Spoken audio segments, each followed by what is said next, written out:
дуруди моро бипазиред бинандагони азиз, ҳаводорони барномаҳои ютуб канали Рӯзномаи Ҷумҳурият. Чанди пеш китобҳои нави олими шарқшинос доктори илмҳои таърих Сафозода Муҳаммадӣ зери унвони саҳми президенти Ҷумҳурии Тоҷикистон Эмомалӣ Раҳмон дар ҷустуҷӯи роҳҳои ҳалли қазияи Афғонистон ва рушди муносибатҳои минбаъдаи Тоҷикистон-Афғонистон нашр гардид, ки боиси таваҷҷӯҳи хоса мебошад. Зеро ҳаводисе ки солҳо боз дар ин кишвар рух медиҳад, боиси ҳалокати инсонҳои зиёд мегардад. хусусан давоми як соли охир вазъияти ғайримӯътадил дар ин кишвар боз муташанниш гашт, ки боиси нигаронӣ мебошад ва чун пешвои миллати мо муҳтарам Эмомалӣ Раҳмон пуштибони сулҳу суботи устувор мебошанд, нисбат ба вазъияти Афғонистон, нисбат ба тақдири инсонҳои он сӯи омӯ бетафовут нестанд. вазъияти Афғонистонро пайваста пайгирӣ намуда ҳамаҷониба таҳлил менамоянд ва дар ин баробар таваҷҷӯҳи ҷомеаи ҷаҳониро ба ҳалли қазияи ин кишвар ҷалб месозанд. ва ин ҳама дар пажӯҳиши густурда ки устод Сафозода Муҳаммадӣ анҷом доданд дар шакли китоб рӯи чоп омада. Ба ин хотир тасмим гирифтем устодро ба студияи идораи Рӯзномаи Ҷумҳурият даъват намоем, то дар барномаи фонус минбари андеша мавзӯи мавридназарро бо ишон баррасӣ созем. ташаккури зиёд аз лутфу меҳрубонии шумо. ҷои зикр аст ки китобе ки ёки ду ҷилд китобе ки ба нашр расид силсилаи таҳқиқотҳои илмӣ мебошанд, ки бевосита ба саҳми асосгузори сулҳу ваҳдати миллӣ, пешвои муаззами миллат, президенти ҷумҳурии Тоҷикистон муҳтарам Эмомалӣ Раҳмон дар ҷустуҷӯи роҳҳои ҳалли қазияи Афғонистон ва рушди муносибатҳои байни Тоҷикистону Афғонистон дар байни солҳои 1992-2014 бахшида шуданд. бояд тазаккур дод, ки сарвари давлати Тоҷикистон аз рӯзҳои аввали ба мансаби сарвари давлат интихоб гардиданашон ҳамеша ба мавзӯи сулҳу суботи устувор, хосатан ба мавзӯи сулҳу субот дар кишвари ҳамсоя ва дӯсти мо Афғонистон таваҷҷӯҳи хоса зоҳир менамуданд. мо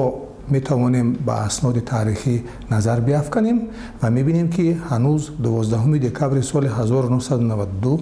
дар муроҷиати раиси шӯрои олии ҷумҳурии Тоҷикистон ба мардуми Тоҷикистон ин нукта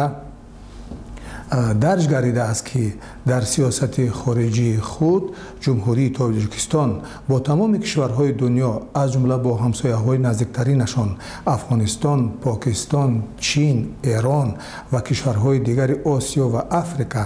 Аврупо ва Амрико муносибатҳои мутақобилан муфид барқарор хоҳад кард. баъдан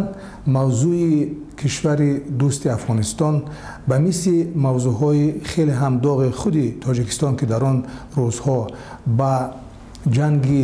дохилӣ ё ки ҷанги шаҳрвандӣ гирифтор гардида буд ва мо бояд бо инъикоси хос бигӯем, ки ин ҷанги таҳмилии шаҳрвандӣ барои мардуми Тоҷикистон буд,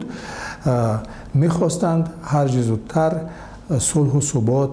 дар ватани азизи мо Тоҷикистон барқарор гарданд. аммо набояд фаромӯш кард, ки ҷумҳурии Тоҷикистон бештар аз 1400 километр сарҳади муштарак бо кишваре дорад, ки дар он шабу рӯз ба доми ҷанги дохилии дуру дароз гирифтор буд ва ҷои таассуф аст, ки ин ҳолат то ба имрӯз давом дорад. ба ҳамин хотир аст, ки мо мебинем кӯшишу талошҳои ҳамаҷониба ва фарогири пешвои муаззами миллат дар мавриди овардани сулҳу субот ба Тоҷикистон бевосита ба овардани сулҳи устувор дар Афғонистон робитаи зич доранд. мо мебинем, ки ҳанӯз 14 декабри соли 1994 дар вохӯрии ҳафтуми сарони давлатҳои аъзои созмони конференсияи исломӣ дар Касабланкаи Марокаш аз ҷомеаи ҷаҳонӣ даъват ба аввал оварда мешавад, ки ба вазъияти мавҷуда дар Афғонистон таваҷҷӯҳи ҷиддӣ зоҳир карда шавад ва таъкид мегардад, ки бо назардошти ин, ки халқи тоҷик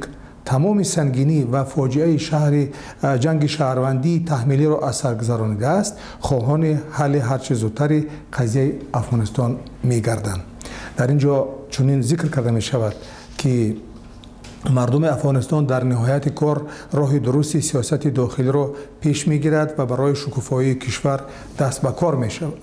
ҳамзамон пешвои муаззами миллат изҳори умедворӣ карда буданд ки пасшавии шиддат дар афғонистон ба ҳалли мушкилоти байни тоҷикон таъсири мусбат мерасонад.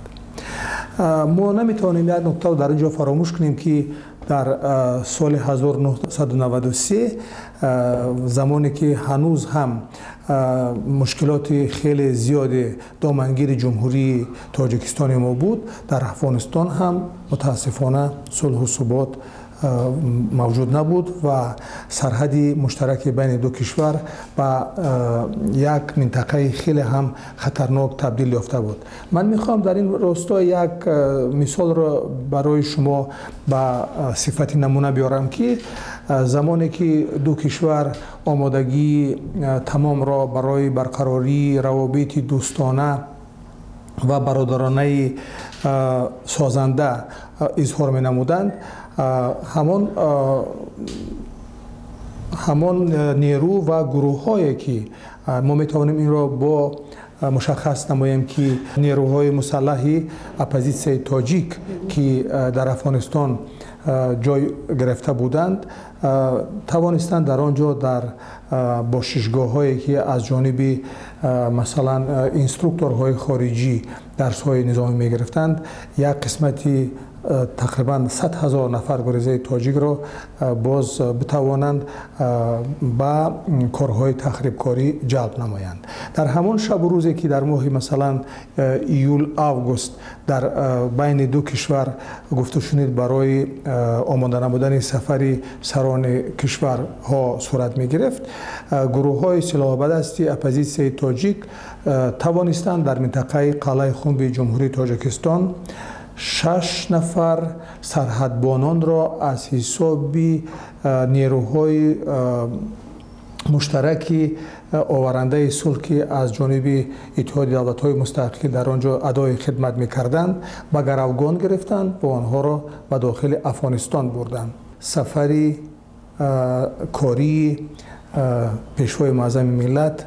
ба кишвари дӯсти Афғонистон сурат мегирад ва мо мебинем ки сарвари давлати Тоҷикистон дар ҳақиқат шахсияти фавқулодаи таърихӣ будани худро нишон медиҳанд ва онҳо тавонистанд дар ҷараёни суҳбати беш аз 12 соат ҳатто он нерӯҳоеро ки мухолифи масалан сулҳу субот дар Афғонистони Тоҷикистон буданд ба чунин нуқтаи назар барасонанд ки онҳо худашон албатта дар ин ҷо хизмати раҳбарияти он вақтаи ҷумҳурии исломии Афғонистон дар симои президенти ин кишвар профессор Бурҳониддин Раббонӣ ва албатта вазири дифои вақт шодравон Аҳмадшоҳи Масъуд ҳаст. онҳо тавонистанд ҳамон 6 нафар сарҳадбони нерӯҳои муштараки муштаракулманофеъро албатта аз чанголи он нерӯҳое ки ба маркази Афғонистон итоат намекарданд халос кунанд ва аввалин муваффақияти дипломатии сатҳи олии пешвои муаззами миллат дар ҳамин иброз меёбад ва онҳо тавонистанд ба ватан бо он сарҳадбонон баргарданд. дар ростои ҳамин нуқта ки ба мавзӯи табдил гаштани сарҳади муштараки байни ду кишвар ба сарҳади дӯстӣ дар ибтидои суҳбати шумо оғоз кардем, бояд гуфта шавад ки ду кишвар дар тӯли ин сарҳади тӯлонӣ ягон нуқтаи убуру муруре надошт ва бояд дар назар бигирем ки дар минтақаи шимоли Афғонистон бахусус дар минтақаи шарқи ин кишвар ки бо минтақаи бадахшони мо аз ҷойҳои бисёр мушкилгузари кӯҳӣ иборат аст, мардумони он нуқта масалан дар Афғонистон дар тӯли 6 то 7 моҳ дар сармои зимистон наметавонистанд ба маркази вилояти худ сафар кунанд ва мушкилоти рӯзмарраи ҳатто маводи ғизоии худро ҳаллу фасл намоянд. Ба ҳамин хотир аст ки мо мебинем аз ибтидои ташаббусҳои созандаи пешвои муаззами миллат дар мавриди кӯмак ба мардуми Афғонистон дар ин минтақа се пул сохта мешавад. аввал албатта дар минтақаи теми шаҳри Хоруғ, баъдан дар минтақаи Рӯзвай ва баъдан дар Хоҳон. و ما و شما با کمال قناعتمندی میتوانیم بگیم که این نقطه ها نه تنها نقطه های عبور و مروری عادی شهروندان بودند، بلکه آنها همچنین نقطه های تجارت سرحدی بودند که مردمان دو کشور در روزهای استراحت میتوانستند تا با هزاران نفر به اینجا بیان مورد نیاز خود را که پیش از همه مواد غذایی به حساب می رود با همدیگر تبادل نمایند. ولی از همه مهمش این است که در این منطقه مشکل گذار افغانستان در شمال آن مثلا مرکزهای طبی قطعا وجود ندارد و در صورتهای ضروری به طور استثنایی سرحدبانای تاجیکستان البته با اجازت رهبریت عالی کشور اجازت میدادند که بیماران افغانستان از آن سوی مرز به شفاخانه‌های تاجیکستان انتقال داده شوند و حالا با ساخته شدن این پل‌ها آنها میتوانند به ممانعت بیماران خود را به منطقه قلعه خنب ولایت مختار کوهستان بدخشان تاجیکستان و به شهر خاروف مرکزی ولایت انتقال بدهند و در آنجا تداوی بگیرند. من برای چه نکته را ذکر میکنم؟ به خاطر آنکه ما هم در ابتدا، هم در وسط و هم در آخر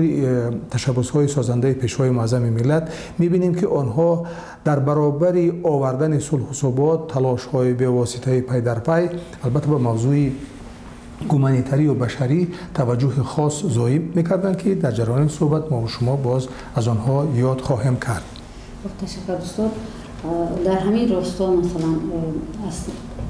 از طریق همه طرفه علمی تشبس‌ها و پیشنهادهای پیشوای ملت شما به چه خلاصه آمدید؟ به چه خلاصه آمدن ممکن؟ پیشوای ملت ما اصلا کدام راه‌ها و متدهای حل مشکلات افغانستان را نشان دادند؟ به اجازت شما من میخواستم یک نکته را در اینجا بیان نمایم که در جریان آموزش این موضوع ها ما و شما میبینیم البته چون دوره های تاریخی که ما آن را در نظر گرفتیم از سال 1992 تا 2014 رو در بر میگیرد. برای چی 2014؟ برای آن که در این دوره یک خط تاریخی البته ختم می شود، یعنی دوره مثلا رهبری پرزیدنت این کشور که بعد از عملیات ائتلاف بین المللی آورنده امنیت در افغانستان یا که ISAF از سال 2001 به حیث شروع شد و دوره پرزیدنتی حامد کرزی به اتمام می رسد و دوره دیگر شروع می شود که همگی این مدت 23 سال را در بر می گیرد. ولی یک نکته را من میخواستم در اینجا بیان نمایم که در برابر آن که سرحدات تاجیکستان قسمت جنوبی تا 60% سرحدات کشورهای مشترک المنافع را تشکیل میدهد، از سوی دیگر همزمان چون ما تاجیکستان البته اعضای سازمان امنیت همکاری در اروپا می باشیم، این نقطه همزمان نقطه سرحدات جنوبی سازمان امنیت و همکاری در اروپا نیز به شمار می رود. در این رابطه من می خواستم بگویم که وقتی که در ماه سپتامبر سال 1996 در افغانستان نفوذ جنبش تروریستی طالبان سرعت می گیرد و آنها کابل را ضبط می نمایند، ما می‌بینیم که در یک مدتی بسیار کوتاه تاریخی تمام جامعه جهانی سکوت را انتخاب کرده بودند و کسی صدای خود را در مورد آزادی افغانستان، صلح و ثبات افغانستان، مردم افغانستان، مشکلات افغانستان، فاجعه افغانستان بیان نمی‌کرد و ما و شما شاهد صحنه هستیم که محض همین نزاع نظامی و سیاسی در افغانستان شدت گرفته نه تنها به تاجیکستان بلکه به کشورهای منطقه آسیای مرکزی تاثیر پیوسته می‌رساند. به همین خاطر است که سرور دولت تاجیکستان 3 دکبر سال 1996 در جریان سخنرانی در سمیت سازمان امنیت و همکاری در اروپا که در لیسابون پرتغال دور می‌گردد توجه جامعه جهانی را به آن جلب می‌نماید که حدودهای جنوبی تاجیکستان در منطقه سرحدی تاجیکستان و افغانستان نه تنها به عنوان سرحدات مشترک اتحاد دولت‌های مشترک المنافع بلکه سرحدات مشترکی کشورهایی میباشند که اعضای سازمان امنیت همکاری میباشند. به همین خاطر در اینجا ابراز نظر کرده می شود که ما حق داریم با استفاده دیپلماتیای پیشگیرانه نسبتاً فعال از طرف سازمان امنیت همکاری در اروپا در این سمت با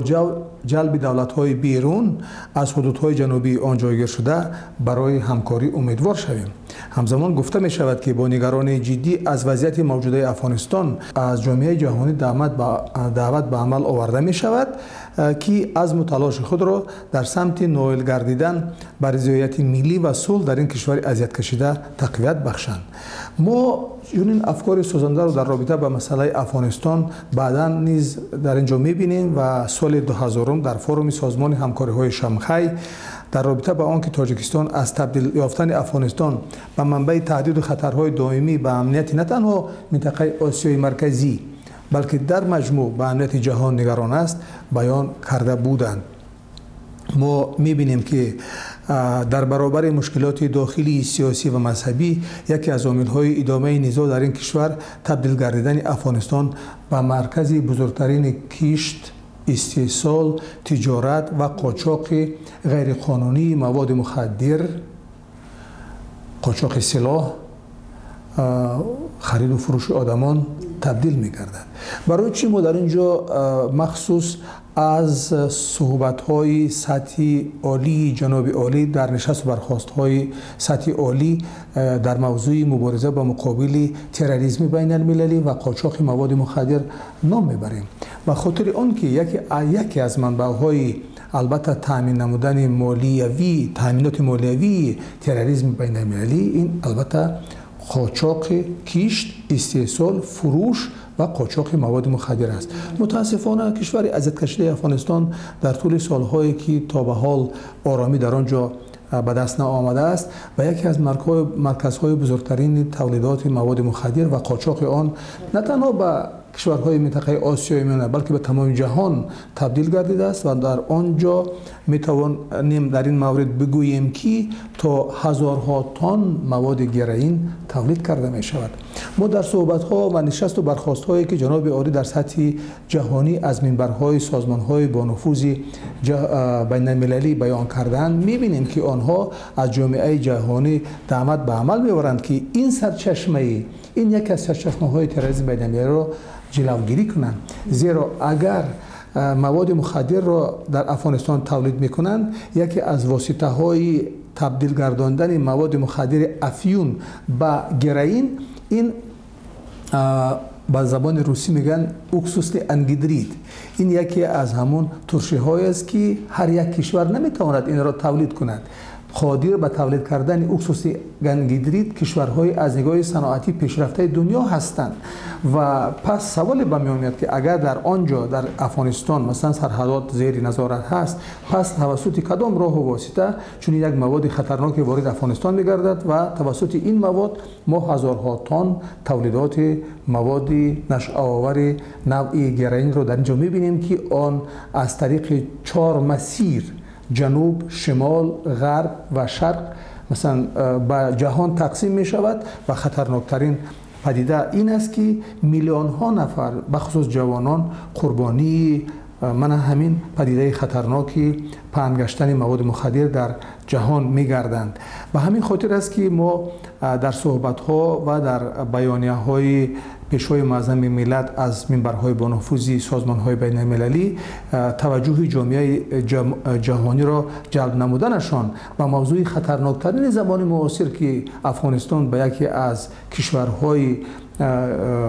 خیلی در سطح اول تولید کننده مواد تبدیل گردیده است روانه کرده بودند. برای همین اگر به آن صحبتی که در اینجا شما فرمودیم باید بگردیم یکی از نکته هایی که ما در آن باید همیشه توجه خود را بیان کنیم همین است که بار اول در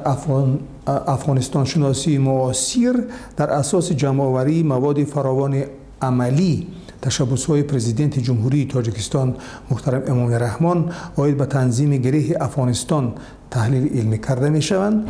بار اول ماهیت و اهمیت وظیفه‌های مطرح شده که در نطق‌ها، پیام‌ها، سخنرانی‌ها و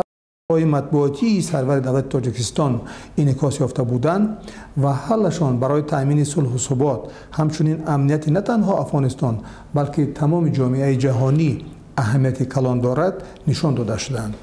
بار اول اساسهای کانسپچوالی تشبس‌ها و پیشنهادهای پیشوای معظم ملت درباره افضلیت‌های حل فراگیر نزاع افغانستان و رسیدن به صلح و ثبات نهایی در این کشور دچار تحلیل علمی گردانده شده است. پیوندی عمیق دکترین سیاست خارجی همچنین اساسهای کانسپچوالی سیاست خارجی تاجیکستان در برابر تلاش‌های جامعه جهانی عاید به تنظیم بحران افغانستان نشان داده شدند و از همه مهم این است که نقش جمهوری تاجیکستان در گشادن گره افغانستان به صفت کشور بوفیری یعنی به صفت فرپوستی که به مبارزه عمومی جامعه جهانی در بر ضد تروریسم بین المللی، اکستریمیسم، قاچاق مواد مخدر، سلاح و خرید و فروش آدمان علما اثبات کرده شده است در اینجا انعکاس می‌گردد. و باید ما در اینجا یک نکته دیگر را نیز ذکر کنیم که البته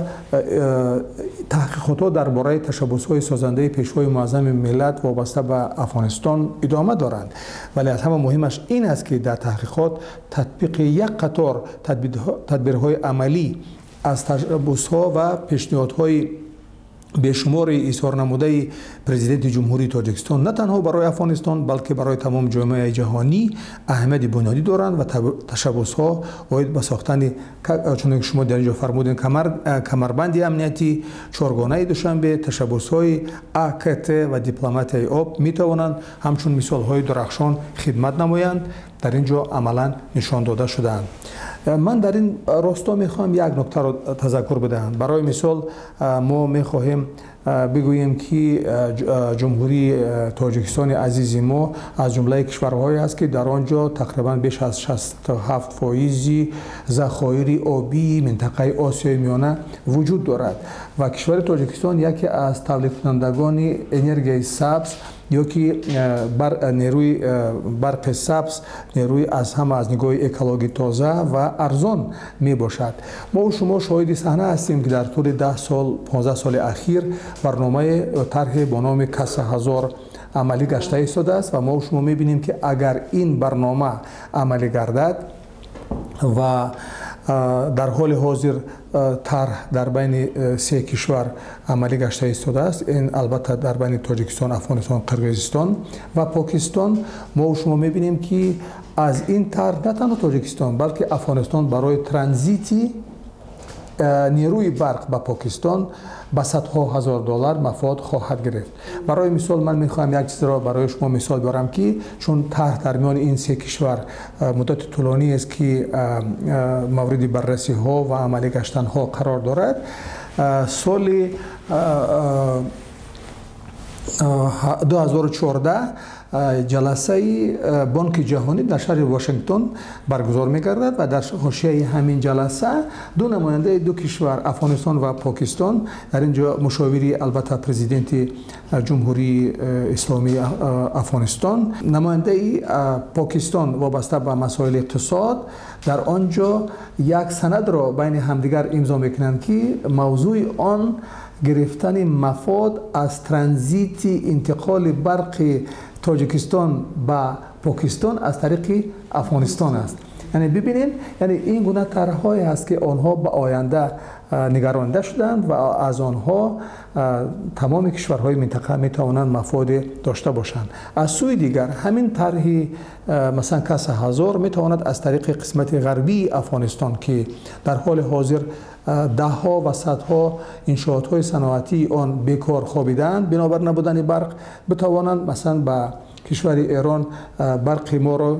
که در آنجا حالا طبق همین طرح خط لاین 500 کیلووات ساخته شده ایستاده است بتوانند انتقال بدهند و از طریق ایران بتوانند تا به خلیج فارس برسند. در همین راستا موضوعی که قبلا ما و شما یادآور شدیم درباره ساختن پل دوستی، پس تاجیکستان میتواند که از طریق افغانستان توسط پاکستان به پورت کراچی در مدت 28 ساعت از دوشنبه به پورت کراچی به بحرهای گرم برسد و انتقال مال و کالا و مسافرین را در این راستا به طور بسیار آسان به راه ماند. این کار تنها در صورتی میتواند عملی گردد که در افغانستان صلح و ثبات و امنیت سرتاسری البته حکم فرما باشد. از سوی دیگر همین راه میتواند از طریق غرب افغانستان توسط ایران تاجیکستان را با منطقه خلیج فارس پیوست نماید. در مورد پل‌هایی که میان تاجیکستان و کشور افغانستان ساخته شدند با تشبث پیشوای ملت محترم امامی رحمانی داوری شدید و گفته که توسط این پل‌ها تاجیکستان میتواند مولکول‌های خود را با مثلا توسط افغانستان و کشورهای دیگر انتقال بدهد. خب در مورد همین ساختن پل‌ها اندیشه ها گوناگون بودن. بسیاری ها مثلا اندیشه دارند که این پل‌ها ساختن این پل‌ها میان تاجیکستان و افغانستان تا جایی میتواند به امنیت کشور ما خلل وارد سازد. در این بابت چه اندیشه دارید شما؟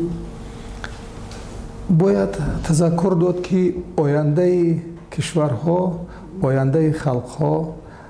این آینده همکاری های متقابلا سودمند است. آینده اقتصاد است، آینده تجارت است، آینده ترانسپورت است، آینده اینفراستراکچور است، آینده زندگی آسایشته است. ما وقتی که چنین تلاش های بی سابقه، کم نظیر و سازنده پیشوای معظم ملت را در مورد افغانستان میبینیم، به این فکر هستیم که راه ها و اصول های دسترسی به صلح سرتاسری در افغانستان که از جانب پیشوای معظم ملت صورت گرفتند البته عملی میگردند و آنها میتوانند همان بنیاد باشند که در تحکیم دوستی و رفاقت و همکاری های متقابلا سودمند بین دو کشور به هم دوست و برادر خدمت نمایند. از نگاه اقتصادی و تجارتی این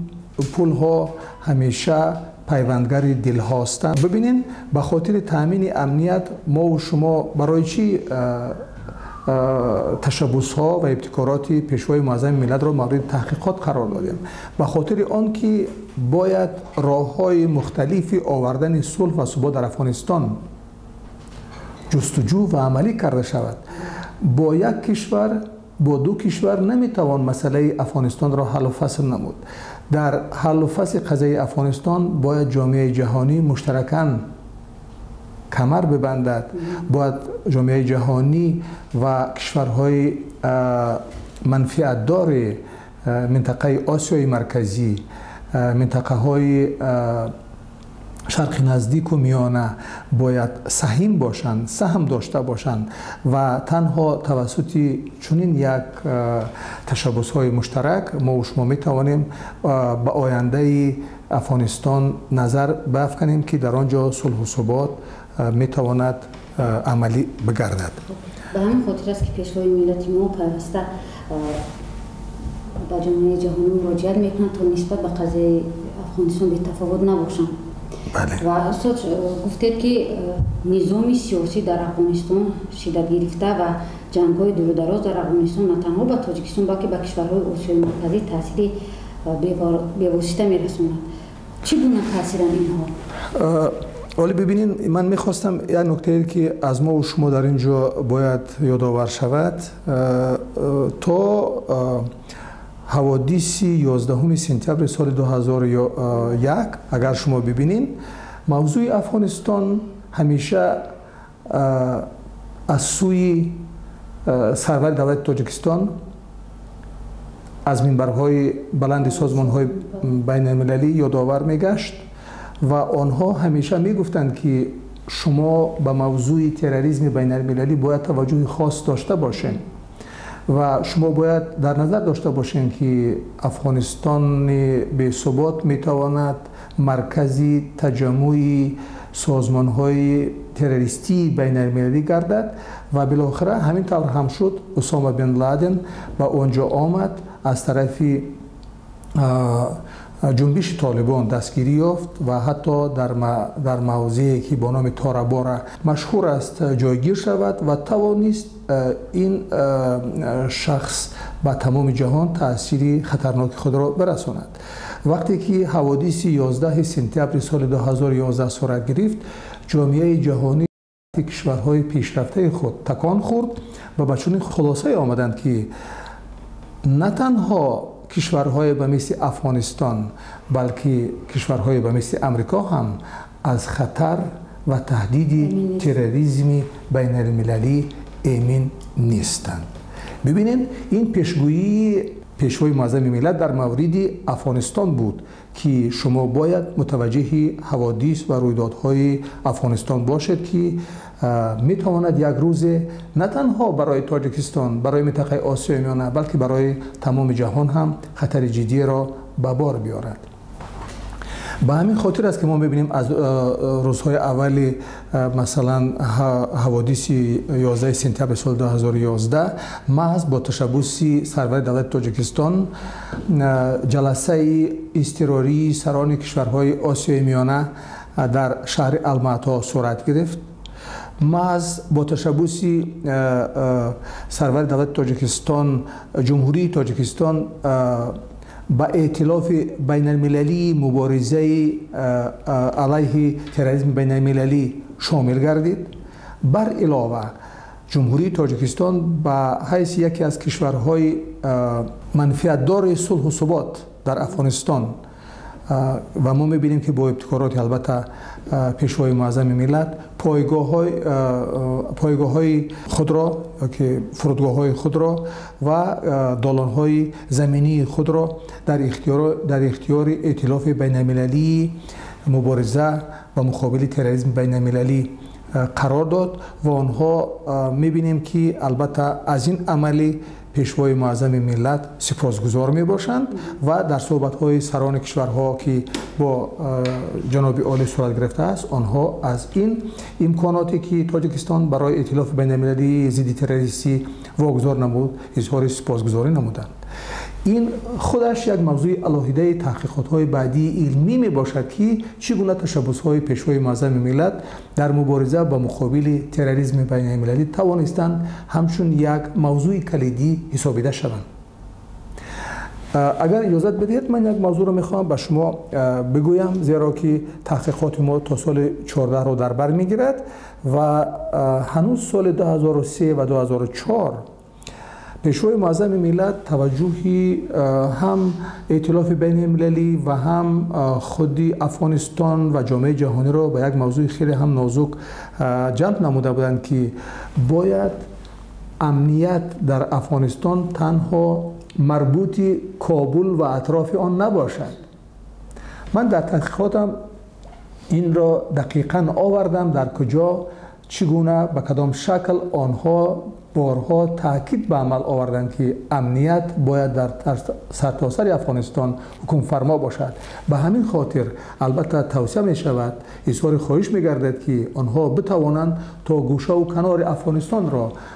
مثلا از حضور دشمنان مردم افغانستان پاکسازی نمایند و ما و شما آن روز دور نیست که باید شاهد صحنه شویم که این هشدار دهی های پیشوای معظم ملت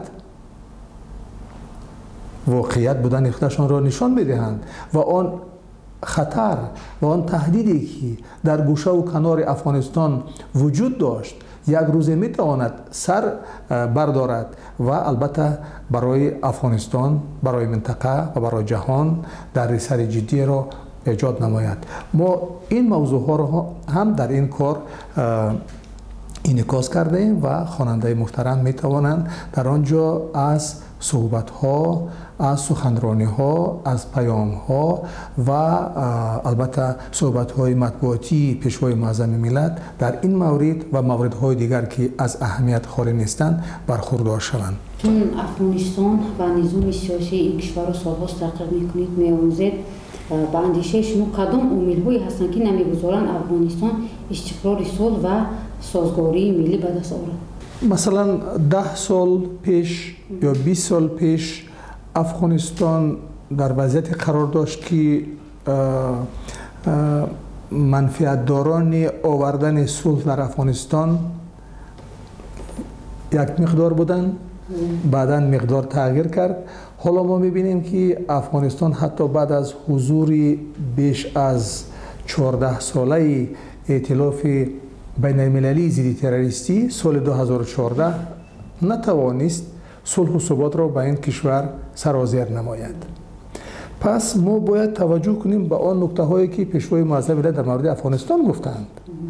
ببینید در اینجا راه ها نشان داده شدند که چی باید کرد. کمربند امنیتی شما بسیار در اینجا خوب تاکید کردین، برای آوردن کمربند امنیتی بارها از سوی پیشوای معظم ملت در مورد افغانستان تاکیدها به عمل آورده شده است، اما باز هم در اینجا خالیگاه وجود دارد و تا این نکته اگر عملی نگردد یکی از جنبه های آن، زیرا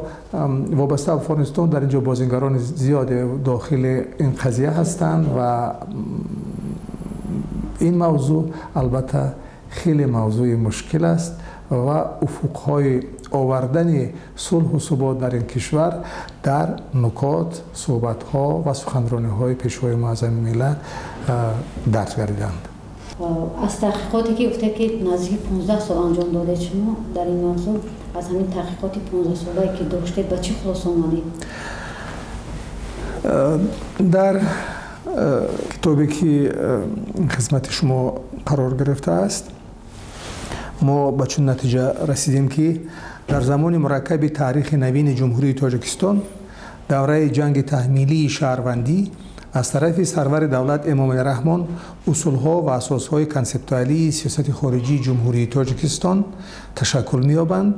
افضلیت‌ها و سمت‌های اساسی سیاست خارجی جمهوری تاجیکستان در رابطه با قضیه افغانستان معین کرده می‌شود. پرزیدنت جمهوری تاجیکستان با در نظر داشت مرکبی وضعیت در افغانستان در شرایطی که این کشور به منطقه تجمع و آماده‌سازی تروریستان بین‌المللی، استحصال و قاچاق مواد مخدر، تیزتونشوی وضعیت مخصوصا در سطح تاجیکستان افغانستان منتظم با پیشنهادهای مهم خواستار پیشگیری گسترش تهدیدها و خطرها از افغانستان شده است. با تشبث پرزیدنت جمهوری تاجیکستان امام علی رحمان از روزهای اول آغاز عملیات آزادی شکست ناپذیر، تاجیکستان به عملیات بین‌المللی ضد تروریستی وارد شد و شخصا سرور دولت در مبارزه با مقابل تروریسم بین‌المللی سهمی ارزنده و بی‌نظیر گذاشته است. در مرحله نوی رشد تاریخ افغانستان، البته بعد از سال 2001 و بلندشوی نقش ژئوپلیتیکی جمهوری تاجیکستان، صحیفه نو در مناسبت‌های بین همدیگری جمهوری تاجیکستان و افغانستان بازگردید که وابسته به روند گسترش و تقویت مناسبت‌های بین همدیگری تاجیکستان و افغانستان برخلاف مانع‌های موجوده وابسته به اختلافات حربی و بین مذهبی در افغانستان بود. همکاری متقابل انرژتیکی، نقلیاتی و کمیونیکاسیونی و انفراستراکچوری جمهوری تاجیکستان با افغانستان سمت افضلیت‌ناک همکاری وسعتناک و همه‌جانبه جمهوری تاجیکستان با افغانستان می باشد. تشبث‌های سازنده پرزیدنت جمهوری تاجیکستان عاید به گسترش همکاری با افغانستان در بخش‌های تجارتی و اقتصادی، تکنیکی و اینوستیسیونی به همکاری متقابلا نسبتاً زیج در این بخش‌ها مساعدت نمود. در تشبث‌ها و پیشنهادهای سازنده پرزیدنت جمهوری تاجیکستان راه‌ها و متدهای گوناگونی برقرارسازی با سرعت صلح و ثبات استوار حل قضیه افغانستان موجودند. اساسهای کنسپتوالی تشبث‌های گلوبالی سیاست خارجی تاجیکستان، تحول دکترین سیاست خارجی کشور با در نظر داشت پراگماتیکی بودن سیاست خارجی و تقویت ایمیج جمهوری تاجیکستان مساعدت نمود. جزء ترکیبی مهم و در تشبث‌های پرزیدنت جمهوری تاجیکستان موقع استوار تاجیکستان یعنی افغانستان یگانه و متمرکز باقی می‌ماند. در تشبث‌ها و پیشنهادهای پرزیدنت جمهوری تاجیکستان با مسائل افضلیت‌ناک سیاست معاصر جهانی با در نظر داشت موازنه قواها توجه خاصه ظاهر کرده می‌شد. همکاری جمهوری تاجیکستان با جمهوری اسلامی افغانستان در پرتو تشبث‌های پرزیدنت جمهوری تاجیکستان عاید به تقویه علاقه‌ها در بخش‌های نقلیات و کمیونیکاسیون، ساختمان راه آهن که تطبیق با موافقت آنها منطقه آسیای مرکزی را با منطقه جنوب شرق آسیا و همزمان خلیج فارس می پیوندد. سهم پرزیدنت جمهوری تاجیکستان در جستجوی راه‌های آسایشته تنظیم بحران افغانستان، تقویت مناسبت‌های سیاسی و همکاری متقابل استراتژی بین تاجیکستان و افغانستان به صفت تشبث‌ها و پیشنهادهای معتمد нисбат ба ҷустуҷӯи роҳҳои танзими қазияи Афғонистон ки вазифаи асосии ин таҳқиқот мебошад, барои мусоидати муносиб бисёре аз масъалаҳои пиромони Афғонистон аҳамияти илмӣ дорад. истиқрори сулҳу собот дар Афғонистон дар баробари мӯътадил гардидани вазъияти сиёсӣ дар кишвар аз ҳалли маҷмӯи мушкилоти иҷтимоию иқтисодӣ ва гуманитарӣ ки таваҷҷӯҳи дараҷаи аввалро талаб менамояд иборат мебошанд. Президенти Ҷумҳурии Тоҷикистон дар ташаббусҳои худ таваҷҷӯҳи ҷомеаи ҷаҳониро ба ин ҷузъҳои таркибие дар устуворсозии иқтисодиёти Афғонистон, ҳамчунин дар ҳалли масъалаи шуғли аҳолӣ дар ин кишвар ҷалб менамояд. Ин масъалаи мавзӯи бекорӣ аст ки онҳо бисёр дар ин маврид аз минбарҳои бисёр сатҳи баланд борҳо суҳбат карданд. خب تشکر. شما گفتید که از این صحبت که در جهان بالاتر از موضوع صلح و ثبات موضوع دیگری نیست و بس خوشایند است که پیشوای ملت ما به حیثیت نفر صلح آور یا صلح آفر بله در جهان معلوم مشهور هستند و اون تشبسایی که پیشوای ملت میگیرند در مثال قضیه افغانستان به خاطر صلح آوردن به این کشور به خاطر دوستی دو خلق می باشد و امیدواریم که تشبس‌های پیشوای ملت ما نتیجه خوبی به بار می‌آورند. تشکر برای صحبت. تشکر که دعوت ما پذیرفتید.